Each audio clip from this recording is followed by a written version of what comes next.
வணக்கம். நமக்கு எண்வகை சித்திகளை பெற்றுத்தரக்கூடிய அபிராமி அந்தாதியின் பாடல் 29 பார்க்கலாம்.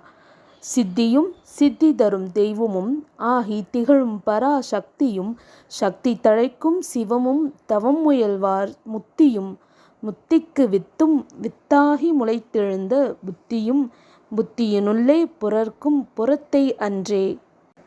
அபிராமி தேவி, நீயே சகலத்திற்கும் சித்தியாவாய். அந்த சித்தியை தரக்கூடிய தெய்வமான ஆதி பராசக்தியாகவும் திகழ்கின்றாய்.